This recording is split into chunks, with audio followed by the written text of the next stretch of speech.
I was very small when I took the first walks with my grandfather on Öland, on the Swedish East Coast, where I spent the first 20 summers of my life. My grandfather, he used to take a walk 3 times a day, and sometimes I would join him. And while we were walking, he would ask me questions about family and about school, and he would also test, he was a teacher, my calculation skills. My grandfather himself, he used to do multiplication tasks in his head, just as a brain training. For example, 39 times 473. And I just loved being with him, because he always had something to teach, and he also always challenged me with questions. It was just lovely to be with him. But there was one thing he didn't speak about or seek to teach. He just did it. Nature on Öland is beautiful, quite vast, with moors and some forest. And it's also usually quite well kept. But while we were walking, from time to time, we would see some litter lying on the ground. And what did my grandfather do? He either picked it up, or if it was made out of paper, he would push it into the sand or soil with his walking stick that he always used during the walks. And he used to walk very briskly, so very often I had to take some running steps just to keep up with him. But of course, when there was a piece of litter lying on the ground, he had to stop. And I could catch up with him. I was impressed by him, and that he did what he did. And I was also a bit excited and curious about why he did it. And I believe he made me ask myself a question I hadn't asked myself before. What does it take to be a role model? Looking back on those summers on Öland, it kind of all clicks into place. I didn't always know that I would end up where I am today, being a sustainability consultant. But I think I always had that ambition to make a difference and do the best I can. I studied chemical engineering, and at that time, this was at the beginning of the 80s, we had a few hours of environmental awareness training in our course. That was all. But my first job was at a company that built water and wastewater treatment plants. And I also took them into operation. So from the very beginning of my professional journey, I had a job related to environment and sustainability. And a few years later, I joined a consulting company where I was responsible to plan a part of a wastewater treatment plant to treat leachate water from a hazardous waste landfill. And it was here that I understood the environmental problems we are facing today. Because imagine, a hazardous waste landfill is really one of the most toxic problems you can have. Imagine that. And I worked on this project and several other similar projects. I took a post-studies course in environmental management, and I also conducted environmental impact assessments, again, seeing the dimension of environmental pollution. But then, at the beginning of the 90s, ISO, the International Standardization Organization, developed a new standard, the ISO 14001 for environmental management systems. This standard is about how to integrate environmental practices that pollute less.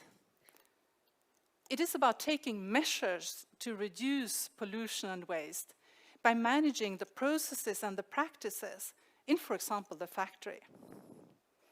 And the developers of this standard, they really wanted to go to the core of the problem and tackle environmental pollution by avoiding it and managing it proactively, starting with the input instead of the output.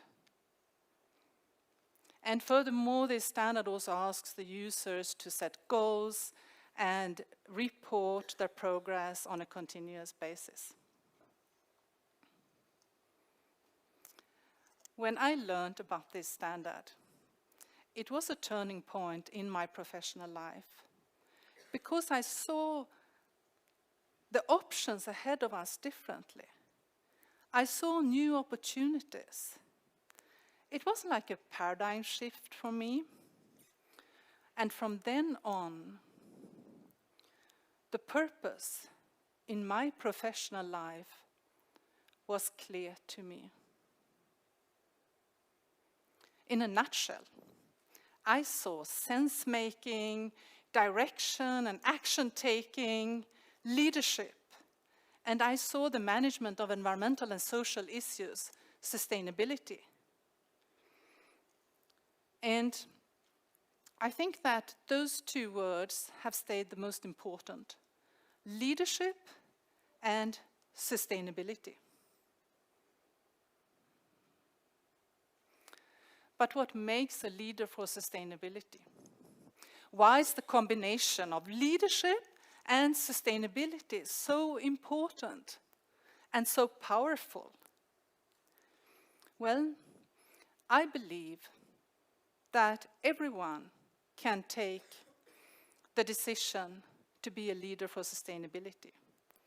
Really everyone. And you can do that by following 5 principles. Principle 1 is leadership engagement and communication. Your engagement as a leader is crucial for a successful sustainability journey.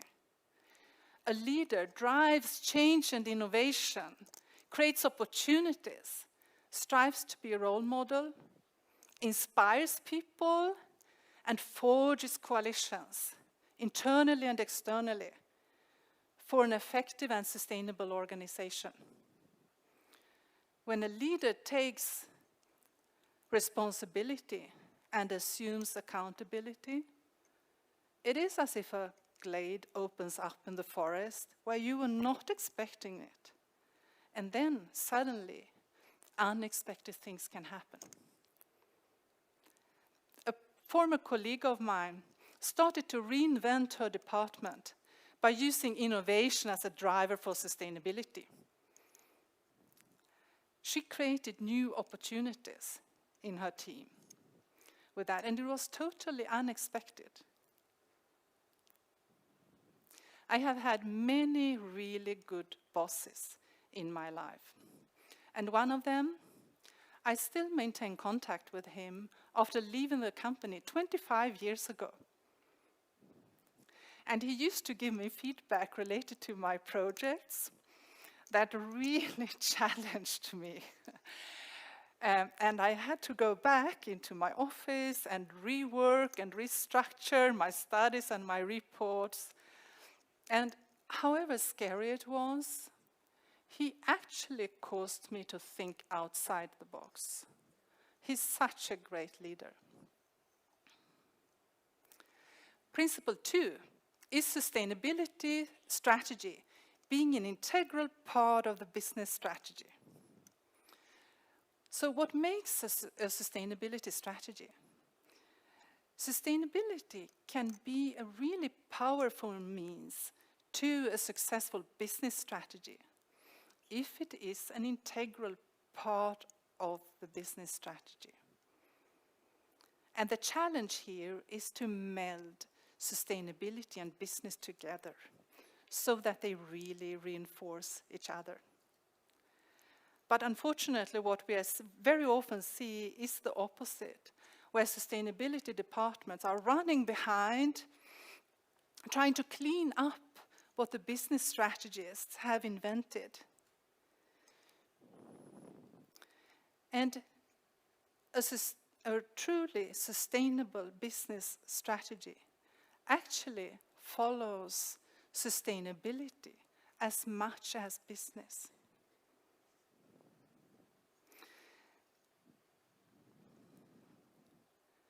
And if we move on to principle number 3, and that is integration into the business processes and the value chain approach. A successful sustainability strategy is integrated into the business and the support functions in an organization. And I always call this the value chain approach. Why is that? Well, most companies have a sustainability impact throughout their processes and their value chain. And therefore, they need sustainability experts and project owners who sit in the processes. If they have subject matter experts in the processes, they will have the combination of sustainability expertise, process understanding, and influence. And these people, they will be like the cogs sitting in the machine that needs to be running smoothly, seamlessly steering that machine. Imagine an old-fashioned mechanical watch where you have one cog turning endlessly, turning, but it's connected to another cog that is also turning, and so on. Principle 4 is lean operations. Lean, but not mean, operations are great for sustainability. There is so much you can do in this context. Saving water, reducing energy consumption, reducing waste generation, just to name a few examples. But what about consolidation? Consolidation can mean, for example, reducing the number of process steps to produce a certain product. It can be reducing the number of materials that make up a product. And I think that consolidation is an often overlooked aspect of sustainability.